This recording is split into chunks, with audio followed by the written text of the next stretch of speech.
ইশরাক হোসেনকে ঢাকা দক্ষিণের মেয়রের দায়িত্ব বুঝিয়ে দেওয়ার দাবিতে ব্লকেট। আইনি ও মেয়াদ সংক্রান্ত জটিলতার কথা জানালেন এলজিআরডি উপদেষ্টা। নুসরাত ফারিয়া কারাগারে নির্দোষ প্রমাণ হলে ছেড়ে দেওয়া হবে বলেছেন স্বরাষ্ট্র উপদেষ্টা। ঘটনায় বিব্রত উপদেষ্টা ফারুকী। পাচার হওয়া অর্থ উদ্ধারের অগ্রগতি প্রধান উপদেষ্টাকে জানালো বাংলাদেশ ব্যাংক। অর্থ পাচারকারীদের সম্পদ দিয়ে তহবিল করে দেওয়া হবে আমানতকারী ও দুস্থদের।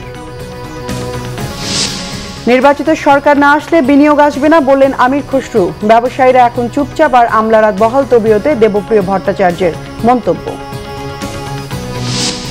শেষ হলো ঐক্যমত্য কমিশনের প্রথম দফার সংলাপ। ভোট দিতে পারা নিয়ে জনমনে প্রশ্ন রয়েছে, মনে করে সিপিবি। দ্রুত নির্বাচন না হলে সংকটের আশঙ্কা নজরুল ইসলাম খানের। দেখছিলেন ক্রাউন সিমেন্ট সংবাদ শিরোনাম। এবারে বিস্তারিত। ইশরাক হোসেনকে ঢাকা দক্ষিণ সিটি কর্পোরেশনের মেয়রের দায়িত্ব বুঝিয়ে দেওয়ার দাবিতে টানা 4 দিনের বিক্ষোভ শেষে নগর ভবনে ব্লকেট কর্মসূচি পালন করেছে ঢাকাবাসী। এতে নগর ভবনের আশপাশের সড়কে সব ধরনের যান চলাচল বন্ধ হয়ে যায়। দ্রুত সময়ের মধ্যে ইশরাক হোসেনকে শপথ নেওয়ার মাধ্যমে দায়িত্ব বুঝিয়ে না দিলে আরো কঠোর কর্মসূচির হুঁশিয়ারি দিয়েছেন আন্দোলনকারীরা। ওবায়দুল্লাহ মামুনের প্রতিবেদন। ইশরাক হোসেনের সমর্থকদের মিছিল স্লোগানে মুখর ঢাকা দক্ষিণ সিটি কর্পোরেশন এলাকা। ফুলবাড়িয়া থেকে পুলিশ সদর দপ্তর, গোলাপশাহ মাজার, গুলিস্তান পুরোটাই দখলে তাদের। জনতার ঢল নগর ভবন অভিমুখে। ঢাকা দক্ষিণ থেকে বিএনপি নেতাকর্মীদের খণ্ড খণ্ড মিছিল নিয়ে আসেন ঢাকা দক্ষিণ সিটি কর্পোরেশনের সামনে। বন্ধ রয়েছে সব ধরনের যান চলাচল। মেয়র হিসেবে ইশরাক হোসেনকে দায়িত্ব বুঝিয়ে না দেওয়ার প্রতিবাদে গত 4 দিন ধরে চলছে বিক্ষোভ সমাবেশ। আদালতের নির্দেশনা ও নির্বাচন কমিশন থেকে গেজেট প্রকাশের পরও ইশরাক হোসেনকে স্থানীয় সরকার মন্ত্রণালয় মেয়র হিসেবে শপথে গড়িমসি করছে বলে অভিযোগ তার সমর্থকদের।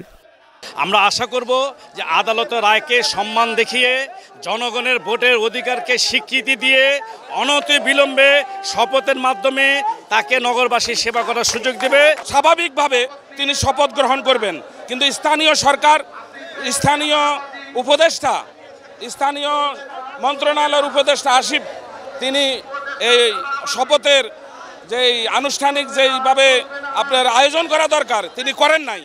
আমরা ঢাকার ছেলেকে মেয়র হিসেবে দেখতে চাই। আমাদের দল মত নির্বিশেষে আমরা ইশরাককে যোগ্য স্থানে দেখতে চাই। আমাদের সবার একটাই দাবি যে যত তাড়াতাড়ি সম্ভব আমাদের মেয়র ইশরাককে জননেতার ভোটে যে পাশ করেছেন এবং হাইকোর্ট থেকে রায় দিয়েছেন, গেজেট ঘোষণা হয়েছে, তার শপথ ঘোষণা যে পর্যন্ত না করাবে আমরা রাজপথ ছাড়ব না। সকাল গড়িয়ে দুপুর ক্রমেই উত্তাল হতে থাকে নগর ভবনের সম্মুখ ভাগ। সরকার ইশরাক হোসেনকে অবিলম্বে শপথের উদ্যোগ না নিলে ঢাকাকে জনবিচ্ছিন্ন করার হুঁশিয়ারিও উচ্চারণ হয়। শপথ না করায় তাহলে আমরা সারা বাংলাদেশের গেট, ঢাকা যাত্রাবাড়ি 8টা বিভাগের গেট আমরা বন্ধ করে দেব। আমাদের দাবি না নেওয়া পর্যন্ত আমাদের এই কার্যক্রম অব্যাহত থাকবে ইনশাআল্লাহ। যত রকম পায়তারা করে কোনো লাভ হবে না। আমরা ঢাকাবাসী রাস্তায় নেমেছি এবং আমাদের দাবি আদায় না হওয়া পর্যন্ত আমরা রাস্তায় অবস্থান করব ইনশাআল্লাহ। জনগণের ম্যান্ডেট নিয়ে উনি নির্বাচিত হয়েছেন। আমরা চাই অবিলম্বে যাতে মেয়র ইশরাক হোসেনকে ওনার চেয়ারে বসানোর জন্য। গত 27 মার্চ ট্রাইব্যুনালের রায়ে ঢাকা দক্ষিণ সিটির মেয়র হিসেবে শেখ ফজলিনুর তাপসের জয়ের ফলাফল বাতিল করে ইশরাক হোসেনকে মেয়র ঘোষণা করে। 28 এপ্রিল এ বিষয়ে গেজেট প্রকাশ করে নির্বাচন কমিশন। ইশরাক হোসেনকে মেয়র পদের দায়িত্ব বুঝিয়ে দেওয়ার দাবিতে চলমান আন্দোলন কর্মসূচি মঙ্গলবারও চলবে বলে জানিয়েছেন আন্দোলনের সমন্বয়ক। স্থানীয় সরকার উপদেষ্টা জনাব সজীব মাহমুদ সজীব ভুইয়া তিনি একটি বিবৃতি দিয়েছেন। বিবৃতিতে তিনি বলেছেন মামলা হাইকোর্টে মামলা পেন্ডিং আছে, আদালতের রায় পেন্ডিং থাকায় এটা নিষ্পত্তি করা যাচ্ছে না। ভাইরা, অত্যন্ত মিথ্যা কথা, এটা জাতির সাথে প্রতারণা করা। ওবায়দুল্লাহ মামুন, বাংলা ভিশন, ঢাকা। আইনি ও মেয়াদ সংক্রান্ত জটিলতা থাকায় ইশরাক হোসেনকে মেয়র পদে দায়িত্ব দেওয়ার সিদ্ধান্ত নিতে দেরি হচ্ছে বলে জানিয়েছেন এলজিআরডি উপদেষ্টা আসিফ মাহমুদ সজীব ভুইয়া। আন্দোলনের জন্য জনভোগান্তি হচ্ছে উল্লেখ করে তিনি তাদেরকে ধৈর্য ধরার আহ্বান জানান। রাজধানীতে এক অনুষ্ঠান শেষে এসব কথা বলেন এলজিআরডি উপদেষ্টা। আইনি জটিলতা আছে, সেগুলো আমরা আইন মন্ত্রণালয়ের থেকে জানতে চেয়েছি যে কি ধরনের আইনি জটিলতা আছে কিংবা আছে কিনা, এবং এর বাইরেও মেয়াদ সংক্রান্ত জটিলতা আছে। এর বাইরে আবার আমরা একটা লিগ্যাল নোটিশ পেয়েছি এবং আমাদেরকে বিবাদী করে রিটও করা হয়েছে যাতে শপথ গ্রহণ করতে না দেওয়া হয়। আমরা যতদূর জানি সেটা বিচারাধীন আছে। তো এই সকল ধরনের জটিলতা নিরসন না করে আমরা কোনো সিদ্ধান্তে আসলে যেতে পারছি না। তো রিটের বিষয়টা এবং আইন মন্ত্রণালয়ের মতামত পাওয়া গেলে কোনো ধরনের আইনি জটিলতা না থাকলে শপথ দিতে কোনো অসুবিধা নেই। যারা সেখানে আন্দোলন করছেন আমরা দেখেছি বেশিরভাগই একটি নির্দিষ্ট রাজনৈতিক দলের নেতাকর্মী। আমাদের প্রত্যাশা থাকবে যে নগরবাসীর যে ভোগান্তি এবং ভোগান্তিটা শুধুমাত্র রাস্তা বন্ধ করে দেওয়ার জন্য নয়। আপনারা জানেন যে অনেক রেগুলার অ্যাক্টিভিটিস, রেগুলার কাজ আছে সিটি কর্পোরেশনের, সেগুলো এক ধরনের স্থবিরতা হয়ে আছে। এই ভোগান্তি নিরসনের জন্য ওনারা ধৈর্য দেখাবেন এবং এই যে আইনি জটিলতাগুলো আছে, হাইকোর্টে বিচারাধীন আছে, হাইকোর্টের প্রতিও সম্মান প্রদর্শন করবেন এবং ধৈর্য ধরবেন আর কি। ঢাকা দক্ষিণ সিটি কর্পোরেশনের মেয়র হিসেবে বিএনপি নেতা ইশরাক হোসেনকে শপথ না পড়ানোর কারণ হিসেবে 10টি জটিলতার কথা তুলে ধরেছেন স্থানীয় সরকার উপদেষ্টা আসিফ মাহমুদ সজীব ভুঁইয়া। একই সঙ্গে তার প্রতি ইশরাক হোসেনের আক্রমণাত্মক ও অপমানজনক কার্যক্রমের কোনো কারণ খুঁজে পাননি বলেও জানিয়েছেন এই উপদেষ্টা। সোমবার বিকেল 3টার দিকে নিজের ভেরিফাইড ফেসবুক আইডিতে এক পোস্টে তিনি এসব কথা জানান। আরজি সংশোধন অবৈধ মর্মে হাইকোর্টের রায় ভায়োলেট করে নির্বাচন কমিশন ট্রাইব্যুনাল এই রায় প্রদান, নির্বাচন কমিশন শুনানিতে অংশগ্রহণ না করায় একপাক্ষিক রায় এবং পরবর্তীতে কমিশন আপিল না করা সহ মোট 10টি কারণ উল্লেখ করেন আসিফ মাহমুদ। এদিকে এই প্রেক্ষাপটে নিজের ভেরিফাইড ফেসবুক পেজে জোরালো প্রতিক্রিয়া জানান ইশরাক হোসেন। সেখানে তিনি লিখেছেন, আন্দোলনের মূল উদ্দেশ্য হল অন্তর্বর্তী সরকারের কতিপয় ব্যক্তির ক্ষমতালিপ্সা ও গোপন অভিসন্ধি জনগণের সামনে উন্মোচন করা। তিনি বলেন, সমালোচনা সহ্য করেও গণতন্ত্রের স্বার্থে স্বার্থান্বেষীদের আসল চেহারা উন্মোচন করতে হবে। যারা নিরপেক্ষতার মুখোশ পরে একটি বিশেষ দলের হয়ে কাজ করছেন তাদের অবিলম্বে পদত্যাগ করার দাবিও জানান ইশরাক হোসেন।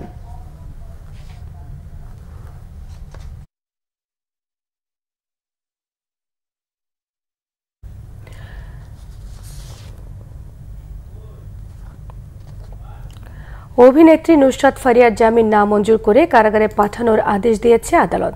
স্বরাষ্ট্র উপদেষ্টা অবসরপ্রাপ্ত লেফটেন্যান্ট জেনারেল জাহাঙ্গীর আলম চৌধুরী বলেছেন, নুসরাত ফারিয়ার বিরুদ্ধে সুনির্দিষ্ট মামলা থাকায় তাকে আটক করা হয়েছে। তদন্তে নির্দোষ প্রমাণিত হলে ছেড়ে দেওয়া হবে তাকে। অন্যদিকে সামাজিক যোগাযোগ মাধ্যমে দেয়া এক পোস্টে নুসরাত ফারিয়ার গ্রেফতার বিব্রতকর একটি ঘটনা হয়ে থাকলো বলে মন্তব্য করেছেন সংস্কৃতি বিষয়ক উপদেষ্টা মোস্তফা সরওয়ার ফারুকী। রিপোর্ট করছেন রিশন নাসরুল্লাহ। থাইল্যান্ড যাওয়ার সময় বিমানবন্দর থেকে আটক অভিনেত্রী নুসরাত ফারিয়াকে রাজধানীর ভাটারা থানা থেকে সোমবার হাজির করা হয় আদালতে। পরে আদালত তাকে কারাগারে পাঠানোর আদেশ দেন। প্রতিবেদন সাপেক্ষে আগামী বৃহস্পতিবার পরবর্তী জামিন শুনানির দিনও ধার্য করেছে আদালত। হাসিনাকে যারা সহযোগিতা করেছে, ফসলবিরোধী আন্দোলনের বিরুদ্ধে যারা কাজ করেছে তাদের মধ্যে তাকে সম্পৃক্ত পাওয়া যায়। আজকে তার জামিন আংশিক শুনানি হয়। প্রতিবেদন দেওয়ার জন্য আগামী 22 তারিখ পাস নির্ধারণ করা হয় এবং আজকে তাকে সিডব্লিউ মূলে জেল হাজতে পাঠানো করা হয়। আমার মক্কেল উনি দেশেই ছিলেন না এবং তার ফেসবুকে আপনি যদি দেখবেন সপক্ষে বেশ কিছু পোস্ট আছে এই বিপ্লবের সপক্ষে। এই তো সবকিছু মিলে আমরা আশা প্রার্থী যে সামনের হিয়ারিংয়ে কোর্ট আমাদের দিকে সহায় হবে। এদিকে সচিবালয়ে আইন শৃঙ্খলা বিষয়ক সভা শেষে নুসরাত ফারিয়ার আটক প্রসঙ্গে উপদেষ্টা বলেন, তদন্ত শেষ হলে বিষয়টি পরিষ্কার হবে। কেউ যেন ভোগান্তির শিকার না হয় এই জন্য আমরা অবশ্যই ব্যবস্থা নিব। আমরা বলছি শুধু দুষ্কৃতিকারী যেন আইনের আওতায় আসে এবং শাস্তি ভোগ করে, কোনো একটা নিরীহ লোক যেন কোনো অবস্থায় শাস্তি ভোগ যেন না করে, এই ব্যবস্থা আমরা অবশ্যই নেব। না, গতকালে ওনার এগেস্টে তো আমরা ইনভেস্টিগেশন তো শেষ হয় নেই। ইনভেস্টিগেশন শেষ হয়েছে, ইনভেস্টিগেশন শেষ হওয়ার আগে তো বোন আমি বলতে পারবো না। হ্যাঁ, এখন তার নামে যদি কেস থাকে আপনি কি করবেন? আপনি তো আবার যদি ছেড়ে দিলে আবার আপনি কিন্তু বোন বলবেন, স্যার আপনি ছেড়ে দিচ্ছেন অমুকের ছেড়ে। বিদেশ যাত্রা নিষেধ আছে কিনা একটা পলিসি আছে, ওই পলিসির মতো যেটা যারা পড়ে তাদের। অন্যদিকে সামাজিক যোগাযোগ মাধ্যমে ফেসবুকে নিজের পেজে দেয়া এক স্ট্যাটাসে সংস্কৃতি উপদেষ্টা মোস্তফা সরোয়ার ফারুকী লিখেছেন, নুসরাত ফারিয়ার গ্রেপ্তার বিব্রতকর একটা ঘটনা হয়ে থাকলো। তিনি আরও লিখেছেন, সরকারের কাজ জুলাইয়ের প্রকৃত অপরাধীদের বিচার করা। ঢালাও মামলার ক্ষেত্রে সরকারের পরিষ্কার অবস্থান, প্রাথমিক তদন্তে সংশ্লিষ্টতা না থাকলে কাউকে গ্রেপ্তার করা হবে না এবং সেই নীতি অনুসরণ করা হচ্ছিল। তবে আওয়ামী লীগের সাবেক রাষ্ট্রপতি আব্দুল হামিদের বিদেশ গমনকে কেন্দ্র করে ক্ষোভের পর ওভার নার্ভাসনেস থেকেই হয়তোবা এমন হয়েছে বলে মনে করেন এই উপদেষ্টা। রিশাদ নাসরুল্লাহ, বাংলাভিশন, ঢাকা। অর্থ আত্মসাৎ এবং অর্থ পাচারে জড়িতদের সম্পদ দিয়ে একটি তহবিল গঠন করবে সরকার, যা আমানতকারী ক্ষতিপূরণ হিসেবে এবং দুস্থদের দেওয়া হবে। ফরেন সার্ভিস একাডেমিতে সংবাদ সম্মেলনে এসব কথা জানিয়েছেন বাংলাদেশ ব্যাংকের গভর্নর। তবে পাচারকৃত অর্থ ফেরত আনতে 4 থেকে 5 বছর সময় লাগতে পারে বলেও জানিয়েছেন তিনি। রিপোর্ট করছেন শুভ মাহফুজ। বিগত আওয়ামী লীগ সরকারের 16 বছরে দেশ থেকে পাচার হয়েছে বিপুল পরিমাণ অর্থ। শ্বেতপত্র কমিটির হিসেবে যার পরিমাণ প্রায় 28 লাখ কোটি টাকা। এই হিসেব কতটা সঠিক বাংলাদেশ ব্যাংকের গভর্নর জানাতে না চাইলেও এমন তথ্যই উঠে এসেছে। তবে পাচারকৃত অর্থ উদ্ধারের প্রক্রিয়া চলমান। পাচার হওয়া অর্থ উদ্ধারের অগ্রগতি জানাতে সোমবার প্রধান উপদেষ্টার সাথে বৈঠক করেন কেন্দ্রীয় ব্যাংক গভর্নর। বৈঠক শেষে পাচারকৃত অর্থ উদ্ধারের সময়সীমার কথা উল্লেখ করে তিনি জানান, অর্থ ফেরত পেতে যুক্তরাজ্য, যুক্তরাষ্ট্র, কানাডা, UAE ও সিঙ্গাপুর সর্বাত্মক সহায়তা করছে। আমরা মনে করছি যে আমরা এখনো নতুন নতুন সম্পদ উদ্ঘাটন হচ্ছে, যোগ হচ্ছে, এটা একটা প্রক্রিয়াধীন ব্যাপার। তবে যে সম্পদ আমরা ইতিমধ্যেই পেয়েছি তার ভিত্তিতেই কিন্তু আমরা মামলা রুজু করা হয়েছে এবং সেই সম্পদগুলোকে জব্দ করা হয়েছে। আমাদের ইন্টারেস্টেড কান্ট্রি হচ্ছে ইউকে আমাদের সর্বাত্মক সহায়তা দিচ্ছে, তাদের পার্লামেন্টারি কমিটি আমাদের সহায়তা দিচ্ছে, তাদের NGO-রা সমর্থন দিচ্ছে, আমেরিকান সেখানেও আমরা সহায়তা পাচ্ছি। আমাদের আরেকটা দেশ হচ্ছে কানাডা, UAE এবং সিঙ্গাপুর। তো সিঙ্গাপুর সরকারের সাথেও আমরা আলোচনা করেছি। এ সময় জব্দকৃত অর্থ নিয়ে সরকারের পরিকল্পনার কথা জানান গভর্নর। বলেন, জব্দকৃত অর্থ দিয়ে একটি ফান্ড গঠন করবে সরকার, আর এই ফান্ড কোথায় খরচ করা হবে সেই পরিকল্পনাও তুলে ধরেন তিনি। কিছু বেশ বড় আকারের শেয়ার আছে, বিভিন্ন ব্যাংকের শেয়ার, বিভিন্ন কোম্পানির শেয়ার, যেগুলো যারা পালিয়ে গেছেন তাদের শেয়ার, সেগুলোকে জব্দ করা আছে। এগুলোকে কিভাবে আমরা জনহিতকর কার্যে ডিপোজিটরদেরকে আবার ব্যাংকগুলোকে ক্ষতিপূরণ দিয়ে ডিপোজিটরের স্বার্থ রক্ষা করা যায়, সেই ব্যাপারে এক ফান্ড গঠন করে এই ফান্ডগুলোকে বা এই শেয়ারের যে লব্ধ অর্থ সেগুলোকে সেখানে ট্রান্সফার করে আমরা কিভাবে সেটাকে ম্যানেজ করব সে বিষয়ে আলোচনা হয়েছে। পাচারের অর্থ উদ্ধারে কেন্দ্রীয় ব্যাংক বিদেশি প্রতিষ্ঠানগুলোর সঙ্গে কাজ করছে বলেও জানান কেন্দ্রীয় ব্যাংকের গভর্নর। শুভ মাহফুজ, বাংলাভিশন, ঢাকা। বিএনপির স্থায়ী কমিটির সদস্য আমির খসরু মাহমুদ চৌধুরী বলেছেন, এই সরকার যতই চেষ্টা করুক নির্বাচিত সরকার না আসলে দেশে বিনিয়োগ আসবে না। এদিকে আওয়ামী লীগ সরকারকে চোরতন্ত্র আখ্যা দিয়ে সেন্টার ফর পলিসি ডায়ালগ সিপিডির সম্মানীয় ফেলো ডক্টর দেবপ্রিয় ভট্টাচার্য বলেছেন, ব্যবসায়ীরা এখন চুপচাপ আর আমলারা আছেন বহাল তবিয়তে। রাজধানীতে SDG বাস্তবায়নে নাগরিক প্ল্যাটফর্ম আয়োজিত বাজেট নিয়ে আলোচনায় তারা এসব কথা বলেন। ডক্টর দেবপ্রিয় ভট্টাচার্য বলেন, এই সরকারের মধ্যমেয়াদী কোনো পরিকল্পনা নেই। আগের সরকারের ফিসক্যাল কাঠামোর ওপর দাঁড়িয়ে আসছে নতুন বাজেট। বাজেট প্রণয়নের ক্ষেত্রে বিভিন্ন পর্যায়ে সবার সাথে যে আলোচনা করা দরকার ছিল সরকারের পক্ষ থেকে তা দেখা যায়নি। চলতি অর্থ বছরে GDP প্রবৃদ্ধি 4% এবং কর ভিত্তিক GDP অনুপাত 10%-এর নিচে থাকবে বলেও মনে করেন তিনি। অর্থনৈতিক সংস্কারে সরকারের সমন্বয়, স্বচ্ছতা ও সহযোগিতার অভাব রয়েছে বলেও মন্তব্য করেন দেবপ্রিয়। সেমিনারে সিপিডির সম্মানীয় ফেলো ডক্টর মোস্তাফিজুর রহমান বলেন, পাচার করা অর্থের আকার অনেক বড়, সেটাকে ফেরত আনতে সর্বোচ্চ গুরুত্ব দিতে হবে। এ সময় আমির খসরু মাহমুদ চৌধুরী বলেন, অন্তর্বর্তী সরকারকে বিএনপি সহায়তা করছে, আগামীতেও করে যাবে, কিন্তু সরকার ভুল পথে এগুলে দেশ এগোবে না। তারপরে মিন টাইম বাংলাদেশকে ডেমোক্রেটিক ট্রানজিশনে নিয়ে যাওয়ার জন্য যে পদক্ষেপগুলো, that should be the priority of this government. যে আমরা ডেমোক্রেটিক অর্ডারে ফিরে যাওয়ার জন্য যে কাজগুলো করা দরকার, ওইটা হচ্ছে এই সরকারের প্রধান দায়িত্ব। সুতরাং সেইখানে আমরা কতটুকু এগোচ্ছি, কারণ আনসার্টেনিটির মাধ্যমে কোনো অর্থনীতি এগোতে পারে না। বাংলাদেশে এই ক্লেপ্টোক্রেসি বা যেটাকে চোরতন্ত্র বলে, এইটার ভিতরে ছিলেন আমাদের আমলারা, নির্দিষ্ট ব্যবসায়ী গোষ্ঠী যাদের আমরা অলিগার্ক বলি, কিছু রাজনীতিবিদরা পালিয়ে গেছে, ব্যবসায়ী গোষ্ঠীরা ম্রিয়মান হয়ে আছেন, আমলারা আবার পুনরুজ্জীবিত হয়েছেন। একটা বাজেট তৈরি করার জন্য যেই পরিমাণে এবং সংস্কারের জন্য যেই পরিমাণে মন খুলে আলাপ আলোচনা করার, সেটা দেখলাম না। ঠিক মতো ভোট দিতে পারবে কি না তা নিয়ে জনগণের মনে প্রশ্ন রয়েছে বললেন বাংলাদেশের কমিউনিস্ট পার্টি সিপিবির সাধারণ সম্পাদক রুহিন হোসেন প্রিন্স। প্রশাসনিক কারসাজি এবং ভয়ের রাজত্ব কায়েমের শঙ্কাও তার। সোমবার বিকেলে জাতীয় সংসদের এলডি হলে জাতীয় ঐক্যমত্য কমিশনের সাথে বৈঠক করে বাংলাদেশের কমিউনিস্ট পার্টি সিপিবি। 2 মাস ধরে চলা রাজনৈতিক দলগুলোর সাথে আলোচনার প্রথম ধাপ আজ শেষ হয়েছে। এরপর শুরু হবে দ্বিতীয় ধাপের আলোচনা। প্রথম পর্বের আলোচনার বিষয়বস্তু জনসম্মুখে তুলে ধরা হবে বলে জানান জাতীয় ঐক্যমত্য কমিশনের সহ সভাপতি ডক্টর আলী রিয়াজ। তিনি বলেন, দ্বিতীয় ধাপের সংলাপ হবে বিষয়ভিত্তিক। সিপিবির সাধারণ সম্পাদক রুহিন হোসেন প্রিন্স বলেন, নির্বাচন ব্যবস্থা সংস্কার কমিশনের পূর্ণাঙ্গ প্রতিবেদন অনেক কথা থাকলেও প্রশ্নমালায় নেই। তিনি বলেন, জনগণ ভোট দেওয়ার ব্যাপারে নিশ্চিত হতে চায়। সংস্কারের ক্ষেত্রে অগ্রাধিকারের বিষয়গুলো জনগণকে জানানোর উপর গুরুত্ব দেন সিপিবির সাধারণ সম্পাদক।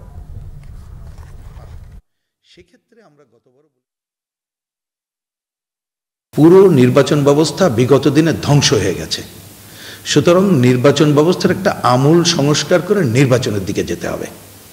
তো সেইটা করার জন্যে যেটা দরকার, আমরা খুব সহজে জনগণ যেটা বোঝে তাতে হচ্ছে সে ঠিকমতো ভোট দিতে যেতে পারবে কিনা, ভোটে দাঁড়ানোর অধিকারটা আছে কিনা, এখানে কোনো প্রশাসনিক কারসাজি হবে কিনা, কোনো সাম্প্রদায়িক আঞ্চলিক প্রচার প্রচারণা এই ভোট থেকে জনগণের অন্যদিকে তার দৃষ্টি সরিয়ে দেবে কিনা, আবার ভয়ের রাজত্ব থাকবে কিনা। জাতীয় ঐক্যমত্য গঠনের ক্ষেত্রে ঐক্যমত্য কমিশনের পক্ষ থেকে যে উদ্যোগ, সেই উদ্যোগের প্রত্যেকেই অংশীদার। রাজনৈতিক দলগুলো অংশীদার, সিভিল সোসাইটি অংশীদার, রাজনৈতিক শক্তিগুলো, সামাজিক শক্তিগুলোর ভূমিকা আছে এবং আমাদের সকলের প্রচেষ্টার মধ্যে দিয়ে আমরা হয়তো আমাদের লক্ষ্য অর্জন করতে পারবো, এটা আমি আশা করি, কমিশন এটা আশা করে। সেই প্রক্রিয়াটাই দ্বিতীয় পর্যায়ে অব্যাহত থাকবে। বিএনপি স্থায়ী কমিটির সদস্য নজরুল ইসলাম খান বলেছেন, বিএনপি সংস্কার চায়, তবে বিলম্বিত নির্বাচন চায় না। দ্রুত নির্বাচন না হলে নানা ধরনের সংকট সৃষ্টি হবে। জাতীয় প্রেস ক্লাবে 12 দলীয় জোটের এক অনুষ্ঠানে নজরুল ইসলাম খান এসব কথা বলেন। অবশ্যই আমরা সংস্কার চাই, যেসব সংস্কার প্রয়োজন, যেসব সংস্কার সম্ভব, যেসব সংস্কার ছাড়া একটা সুষ্ঠু অবাধ নিরপেক্ষ নির্বাচন সম্ভব না, এ সবগুলি নিয়ে আমরা করতে চাই। আমরা এটাও চাই যে যত দ্রুত সম্ভব জনগণের ক্ষমতা জনগণের হাতে ফিরিয়ে দেওয়া। না ফেরার দেশে চলে গেলেন বাংলা ভিশনের national desk incharge Shafin Khan. ইন্না লিল্লাহি ওয়া ইন্না ইলাইহি রাজিউন। সোমবার সকালে হঠাৎ অসুস্থ হয়ে পড়লে রাজধানীর মগবাজারের একটি হাসপাতালে নিয়ে যাওয়া হয়। সেখানে কর্তব্যরত চিকিৎসক তাকে মৃত ঘোষণা করেন। মঙ্গলবার সকাল 10:30টায় খুলনার রয়্যাল মোড়ের তালতলা জামে মসজিদে দ্বিতীয় জানাজা শেষে টুটপাড়া কবরস্থানে দাফনের কথা রয়েছে। বিস্তারিত জানাচ্ছেন সিকান্দার রেমান। যাচ্ছে জীবন এক পলক ফ্রেমে বাঁধা, অব্যক্ত কত ব্যথা যায় না বোঝা। 31 মার্চ ফেসবুকের সবশেষ এমন স্ট্যাটাস দিয়েছিলেন বাংলা ভিশনের national desk incharge Shafin Khan. আসলেই কি জীবন ফ্রেমে বাঁধা? কি এমন কথা যা বোঝা যায় না? তার অবচেতন মন কি কিছু টের পেয়েছিল? ঈদুল আজহায় লম্বা ছুটিতে যাবার কথা ছিল, খুশি ছিলেন, টিকিটও কাটা শেষ। সেই ছুটিতেই গেলেন, সত্যি সুদীর্ঘ সেই ছুটি, যে ছুটি থেকে আর কেউ কোনোদিন ফেরে না। বাংলা ভিশনের national desk incharge Shafin Khan হৃদরোগে আক্রান্ত হয়ে চলে গেলেন না ফেরার দেশে। প্রতিদিনের মতো সোমবার দুপুর 2টা থেকে অফিস, সে অনুযায়ী প্রস্তুতি। মেয়েকে স্কুলে দিয়েই আসবেন প্রিয় কর্মস্থল বাংলা ভিশনে, বসবেন নিজের চেয়ারে, দেশের বিভিন্ন জায়গা থেকে পাঠানো রিপোর্টগুলো তৈরি করবেন। গতকাল যে প্যানেলে কাজ করেছেন আজ তা ফাঁকা, আছে স্মৃতি, আছে জমানো কথা। গতকালও এই যে এই জায়গাটা তার সাথে কাজ হয়েছিল, যে এইটা যে শেষ কাজ হবে।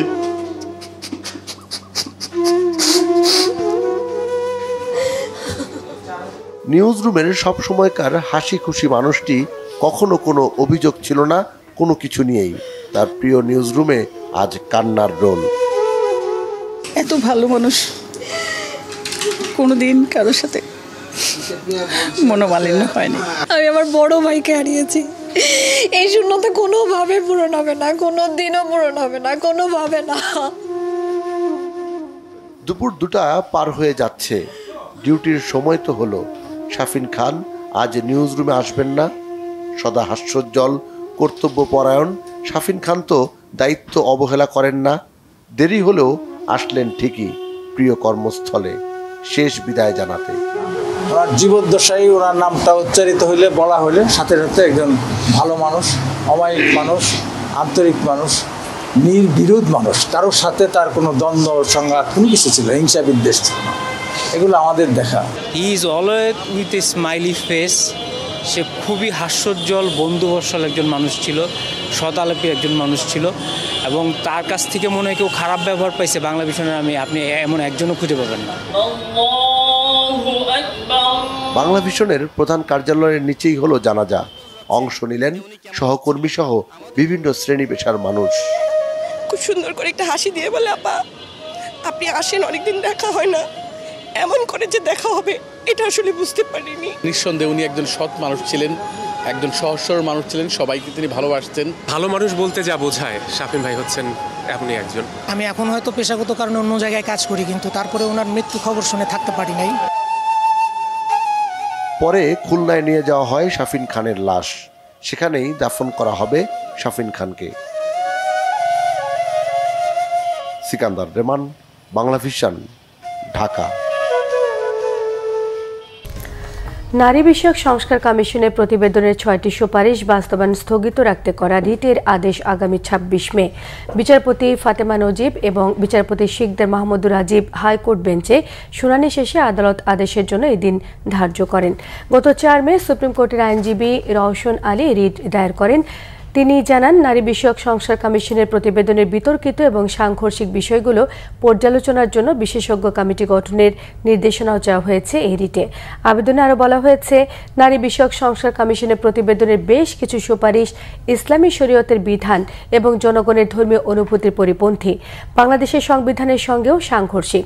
রিটের সংশ্লিষ্ট 3টি মন্ত্রণালয় এবং নারী সংস্কার কমিশনের চেয়ারম্যানকে বিবাদী করা হয়েছে।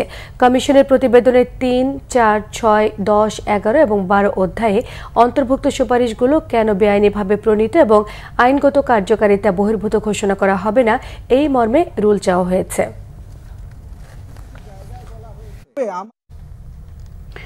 আওয়ামীপন্থী 61 জন আইনজীবীর জামিন স্থগিতের আদেশ বহাল রেখেছে হাইকোর্ট। সেই সাথে 2 সপ্তাহের মধ্যে রুল নিষ্পত্তির নির্দেশও দেন আপিল বিভাগ। সোমবার সকালে জুবাইর রহমান চৌধুরীর নেতৃত্বাধীন 3 বিচারপতির আপিল বিভাগ চেম্বার আদালতের দেয়া জামিন স্থগিতের আদেশ বহাল রাখেন।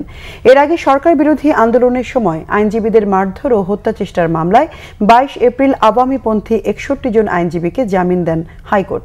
বিচারপতি আবু তাহের মোহাম্মদ সাইফুর রহমান ও বিচারপতি কাজী এবাদত হোসেনের হাইকোর্ট বেঞ্চ তাদের জামিন দেন। পরে জামিন স্থগিত চেয়ে চেম্বার আদালতে আবেদন করে রাষ্ট্রপক্ষ। বৈষম্য বিরোধী আন্দোলনের সময় ঢাকা আইনজীবী সমিতির সদস্যদের উপর হামলা, আইনজীবীদের চেম্বার ভাঙচুর ও হত্যা চেষ্টার অভিযোগে আওয়ামীপন্থী 144 আইনজীবীর বিরুদ্ধে মামলা করা হয়। পরে 115 আইনজীবী উচ্চ আদালত থেকে 8 সপ্তাহের জামিন নেন। আশুলিয়ায় সরকারি খালের দূষণ এবং অব্যবস্থাপনায় দুর্বিষহ হয়ে উঠেছে স্থানীয় জনজীবন। জামগড়া এলাকায় খালটির দূষণ এবং বর্জ্য পানির গন্ধে অসহনীয় দুর্ভোগ কয়েক লাখ মানুষের। এমন পরিস্থিতি থেকে কোনো রক্ষায় নেই কোনো উদ্যোগ। তবে দুর্ভোগ লাঘবে দ্রুত প্রতিকারের ব্যবস্থা নেওয়া হবে বলে জানিয়েছে স্থানীয় প্রশাসন। আশুলিয়া প্রতিনিধি শেফালি মিত্র রিপোর্টে থাকছে বিস্তারিত। এটি আশুলিয়ার জামগড়া এলাকার করুণ দুর্ভোগের দৃশ্য।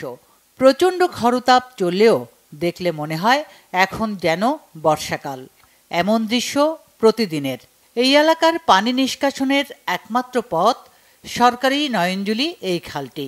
দখলদার ও ভূমিদস্যু চক্র দখল করে বহুতল ভবনসহ নানা রকম স্থাপনা ও বাড়িঘর তৈরি করায় এমন ভোগান্তির সৃষ্টি। একসময় এই খালের পানি সেচ সহ নানা কাজে ব্যবহার হতো। শিল্প কারখানা তৈরির পর বিভিন্ন কলকারখানা, ছোট বড় সব প্রতিষ্ঠান ও বাসাবাড়ির পানি নামত এই খালটি দিয়েই। অস্তিত্ব হারানো খালটির কারণে বৃষ্টি হলেই কোমর পানিতে ডুবে থাকে পুরো এলাকা। সড়ক মহাসড়ক পানিতে থই থই করে। এমন ভোগান্তিতে অতিষ্ঠ স্থানীয়রা। খোদ কারখানা মালিকরাই এর প্রতিকার চান। রাস্তাঘাট চলাচলের সময় এত কষ্ট হয় যে সকালে এখান দিয়ে একজন মানুষ সুস্থভাবে হাঁটে যেতে পারে না। আর আমরা যখন এই পানিটা পাড়ায় যাই তখন পায়ে চুলকানোর সৃষ্টি হয়, এতে আমরা অসুস্থ হয়ে পড়ে যাই। এটার কারণে প্রতিদিন রাস্তাঘাটে জ্যাম হয়, আর জ্যামের কারণে প্রতিটা দিনই আমাদেরকে ভোগান্তি পোহাতে হয়। 19 বছর থেকে আমি এই ড্রেনটা শুনতেছি, আজ ঠিক হবে, কাল ঠিক হবে, সুমন ভূঁইয়া ঠিক করবে, এইভাবেই চলছে। এই খালের যে মুখটা সেটা প্রীতি গ্রুপ একটা কোম্পানি আছে, তারা বন্ধ করে রাখছে, যার কারণে এই দুর্ভোগ আরও বহুগুণ বৃদ্ধি পাইছে। কিছুদিন আগে জামগড়া মেন রাস্তায় একটা লেগুনা পরে এই পানিতে 2 জন নিহত পর্যন্ত হয়েছে। এটি বিভিন্ন জনে দখল করে রাখছে, কেউ বাসাবাড়ি, কেউ ফ্যাক্টরিতে দখল করে রাখছে, কারণ এই দখল মুক্ত তো সাধারণ মানুষের পক্ষে সম্ভব না। তবে জনসাধারণের দুর্ভোগ লাঘবে দ্রুত ব্যবস্থা নেওয়ার কথা জানায় প্রশাসন। সাভার সহ যেসব নদীগুলো রয়েছে, অবৈধ খালগুলো রয়েছে, সেগুলো হলো যে আমরা উদ্ধার করবো। আমাদের পক্ষ থেকে একটা সাস্টেনেবল ওয়ার্ক আমরা করতে চাই, সেই কারণে সকল শ্রেণী পেশা এবং যত স্টেক হোল্ডার আছে সকলের সহযোগিতা কামনা করছে। এভাবে চলতে থাকলে অচিরেই শিল্পাঞ্চলটি হুমকির মুখে পড়ার আশঙ্কা করছেন পরিবেশ বিজ্ঞানীরা। সরকার এই অঞ্চলে একটি সমন্বিত উন্নয়ন প্রকল্প হাতে নেবে, যার মধ্য দিয়ে ল্যান্ড ইউজ প্ল্যানটাকে ঢেলে সাজাবে। আমি মনে করি এই ইপিজেড সহ এখানে জনপদের যে সকল প্রতিষ্ঠান আছে সেই প্রতিষ্ঠানগুলি একসময় কার্যক্ষমতা হারিয়ে ফেলবে অথবা বসবাসের অনুপযোগী হয়ে যাবে যদি এখনই ব্যবস্থা না নিই। কেমিক্যাল মিশ্রিত বিষাক্ত বর্জ্যের অভিশাপ মুক্ত হবার আকুতি গোটা এলাকাবাসীর। Bangla vision news desk. গত 54 বছরে নদীর যে পরিমাণ ক্ষতি করা হয়েছে সেটি 1-1.5 বছরে সমাধান সম্ভব নয় বলে জানিয়েছেন পরিবেশ, বন ও জলবায়ু পরিবর্তন মন্ত্রণালয় এবং পানি সম্পদ মন্ত্রণালয়ের উপদেষ্টা সৈয়দা রিজওয়ানা হাসান। দুপুরে নাটোরের বড়াইগ্রাম উপজেলার আটঘরিয়া এলাকায় বড়াল 1 ভেল্ট রেগুলেটর ও বড়াল নদী পরিদর্শন শেষে তিনি এসব কথা বলেন।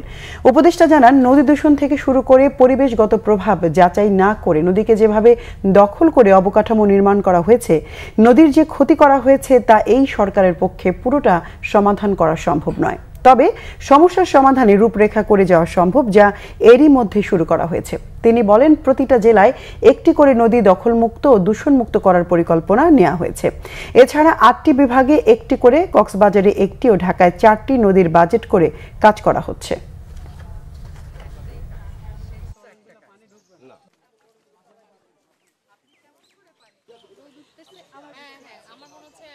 53-54 বছরে যা নষ্ট করেছি, দখল করে, দূষণ করে, পরিবেশগত প্রভাব নিরূপণ না করেই অবকাঠামো দিয়ে এবং এক ধরনের জেদ করে ক্ষতিটা আমরা করেছি, এটা 1-1.5 বছরের সরকারের পক্ষে পুরো সমাধান করে যাওয়া সম্ভব না, তবে রূপরেখা করে যাওয়া সম্ভব। বড়ালটাকে বাঁচাবার জন্যই আমরা এসেছি।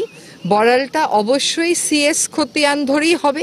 যদি কোনো কারণে নদীর স্বাভাবিক প্রবাহ সিএস থেকে সরে যায় তখন আরএস এবং বিএস এর প্রশ্ন। হবিগঞ্জের মাধবপুরে সিএনজি অটোরিকশা চুরির ঘটনা তদন্ত করতে গিয়ে ডাকাত চক্রের সন্ধান পেয়েছে পুলিশ। পরে সিলেট বিভাগের বিভিন্ন স্থান থেকে আন্তঃজেলা ডাকাত দলের 9 সদস্যকে গ্রেফতার করা হয়েছে। সোমবার বিকেলে হবিগঞ্জের police super ANM Sajidur Rahman এক প্রেস ব্রিফিংয়ে এ তথ্য নিশ্চিত করেন। তিনি জানিয়েছেন, গত 7 মে মাধবপুরে একটি সিএনজি অটোরিকশা চুরি হলে এ ব্যাপারে একটি অভিযোগ করা হয়। পরে মাধবপুর উপজেলার বড়দুলিয়া গ্রাম থেকে একজনকে গ্রেফতার করা হয়। তার দেওয়া তথ্য অনুযায়ী বিভিন্ন জেলায় অভিযান চালিয়ে আটক করা হয় বাকি 9 সদস্যকে। এ সময় উদ্ধার করা হয়েছে 3টি চোরাই সিএনজি চালিত অটোরিকশা এবং একটি প্রাইভেট কার। দেশের মাটিতে প্রথমবার জাতীয় দলের জার্সিতে মাঠে নামবেন ইংলিশ লিগ মাতানো আন্তর্জাতিক তারকা ফুটবলার হামজা চৌধুরী। রাজধানীতে বাংলাদেশ ফুটবল ফেডারেশন বাফুফের সঙ্গে এক যৌথ সংবাদ সম্মেলনে ঘোষণা দিয়েছে মোবাইল কোম্পানি রবি। এতে উপস্থিত ছিলেন প্রতিষ্ঠানটির ভারপ্রাপ্ত প্রধান নির্বাহী কর্মকর্তা CEO M Riaz Rashid, chief commercial officer Shihab Ahmed, বাফুফের ভাইস প্রেসিডেন্ট ফাহাদ করিম সহ অন্যান্যরা। 10 জুন জাতীয় স্টেডিয়ামে অনুষ্ঠিত হবে এই ম্যাচটি। এতে রবি সুপার রবিবার অফারে গ্রাহকরা মাঠে বসে আন্তর্জাতিক তারকা হামজার খেলা দেখার সুযোগ পাবেন বলে জানিয়েছেন রবির আয়োজকরা। বাংলাদেশ দলের পাকিস্তান সফরে সীমান্তবর্তী স্টেডিয়ামগুলোয় ম্যাচ না খেলতে বিসিবিকে নির্দেশনা দিয়েছে ক্রীড়া মন্ত্রণালয়, জানিয়েছেন যুব ক্রীড়া উপদেষ্টা আসিফ মাহমুদ সজীব ভুঁইয়া। তিনি আরও বলেছেন, যারা এতদিন দুর্নীতি অনিয়ম করেছে তারাই বিসিবির গঠনতন্ত্র সংশোধনে বাধা দিচ্ছে। তবে ক্রিকেট বোর্ডের পরবর্তী নির্বাচনী সংশোধিত গঠনতন্ত্রেই দেখতে চান ক্রীড়া উপদেষ্টা। মনির হোসেন খানের রিপোর্ট। দেশের নিবন্ধিত যুব সংগঠন আছে 18,000-এর বেশি, তবে এসব সংগঠনের বেশিরভাগই কাগজে কলমে। রেজিস্ট্রেশন আছে, নেই ডাটাবেজ। তাই সুযোগ ও ইচ্ছা থাকলেও তাদের কাজে লাগাতে পারছে না সরকার। ডাটাবেজ তৈরিতে জাতিসংঘের জনসংখ্যা তহবিলের সহযোগিতা নিচ্ছে সরকার। জাতীয় ক্রীড়া পরিষদে ইউএনএফপির সঙ্গে চুক্তি করেছে যুব ও ক্রীড়া মন্ত্রণালয়। দেশের ক্রীড়াঙ্গন নিয়ে কথা বলেন যুব ও ক্রীড়া উপদেষ্টা। জানান, বাংলাদেশের পাকিস্তান সফর নিয়ে ইতিবাচক সরকার, তবে দিয়েছে কিছু দিক নির্দেশনা। আমরা বিসিবিকে একটা নির্দেশনা বা দিয়েছি যাতে সীমান্তবর্তী স্টেডিয়াম যাতে অ্যাভয়েড করা যায়। সেক্ষেত্রে বিসিবি এখন পাকিস্তান ক্রিকেট বোর্ডের সাথে কথা বলে যতটা নিরাপদভাবে এই সফর শেষ করা যায়। বিসিবির নির্বাচন নিয়ে চলছে নানান জল্পনা কল্পনা। ক্রীড়া উপদেষ্টার দাবি, দুর্নীতিবাজরা গঠনতন্ত্র সংশোধনে বাধা দিচ্ছে। নিয়ম না মানার অভ্যাসের কারণে ক্রীড়া পরিষদের গেট মানি পরিশোধে গড়িমসি করছে বিসিবি। কোনো একটা জায়গায় কাঠামোগত সংস্কার হলে আপনারা জানেন এটার উপকারভোগী যেমন আছে, এর ফলে যারা বিভিন্ন অনিয়ম করে আসছে তাদের সেই অনিয়ম বন্ধ হয়ে যাওয়ার একটা সম্ভাবনা আছে। সেই জায়গা থেকে কিছু বাধা ছিল সে সময়টাতে, এবং সে সময়টাতে আরও বিভিন্ন কারণে আমরা তখন আগাইনি। তবে অবশ্যই আমরা কনস্টিটিউশনাল রিফর্মটাকেই গুরুত্ব দিব এবং তারপরে ইলেকশনের দিকে যাব। দীর্ঘদিনের প্র্যাকটিস হয়ে গেছে যে নিয়ম না মানা, এবং নতুন করে যখন আবার সেগুলো রিইনস্টেট করতে যাওয়া হয় তখন একটু অভ্যস্ততার কারণেই আমার মনে হয় যে একটু গড়িমসি বা এই বিষয়গুলো থাকে। দীর্ঘ 6 বছর পর জাতীয় স্টেডিয়ামে ফিরছে ফুটবল। আসিফ মাহমুদের কাছে এটাই সবচেয়ে বড় উৎসব। জাতীয় স্টেডিয়ামে মনে হয় 6 বছর পরে কোনো খেলা নামছে, এবং ঢাকার যারা দর্শক আছেন তারা আবার জাতীয় স্টেডিয়ামে এসে খেলা দেখার সুযোগ পাবে। এটাই একটা বড় আয়োজন বলে আমি মনে করি, এবং এখনই অনেকে আগ্রহ প্রকাশ করছে, অনেকে টিকিট চাচ্ছে। 1 সপ্তাহের মধ্যে সবগুলো স্পোর্টস ফেডারেশনের কমিটি গঠন হয়ে যাবে বলে আশ্বাস দিয়েছেন যুব ও ক্রীড়া উপদেষ্টা। মনির হোসেন খান, বাংলা ভিশন, ঢাকা। আমরা সংবাদ শেষ করব। ক্রাউন সিমেন্ট শিরোনামগুলো আরেকবার জানিয়ে দিই। ইশরাক হোসেনকে ঢাকা দক্ষিণে মেয়রের দায়িত্ব বুঝিয়ে দেওয়ার দাবিতে ব্লকেড, আইনি ও মেয়াদ সংক্রান্ত জটিলতার কথা জানালেন এলজিআরডি উপদেষ্টা। নুসরাত ফারিয়া কারাগারে নির্দোষ প্রমাণ হলে ছেড়ে দেওয়া হবে বলেছেন স্বরাষ্ট্র উপদেষ্টা। ঘটনায় বিব্রত উপদেষ্টা ফারুকী। পাচার হওয়া অর্থ উদ্ধারের অগ্রগতি প্রধান উপদেষ্টাকে জানালো বাংলাদেশ ব্যাংক। অর্থ পাচারকারীদের সম্পদ দিয়ে তহবিল করে দেওয়া হবে আমানতকারী এবং দুস্থদের। নির্বাচিত সরকার না এলে বিনিয়োগ আসবে না বললেন আমির খসরু। ব্যবসায়ীরা এখন চুপচাপ আর আমলারা বহাল তবিয়তে, মন্তব্য দেবপ্রিয় ভট্টাচার্যের। শেষ হলো ঐক্যমত্য কমিশনের প্রথম দফার সংলাপ। ভোট দিতে পারা নিয়ে জনমনে প্রশ্ন, মনে করে সিপিবি। দ্রুত নির্বাচন না হলে সংকটের আশঙ্কা নজরুল ইসলাম খানের। এই ছিল এখনকার মতো। পরের সংবাদ রাত 1টায় দেখার আমন্ত্রণ রইল। এছাড়া বাংলা ভিশন সংবাদ ও সংবাদ সংশ্লিষ্ট অনুষ্ঠান দেখতে ভিজিট করুন www.bvnews24.com ও facebook.com/banglavisionnews এবং সাবস্ক্রাইব করুন youtube.com/banglavisionnews। এতক্ষণ সঙ্গে থাকায় ধন্যবাদ সবাইকে। শুভরাত্রি।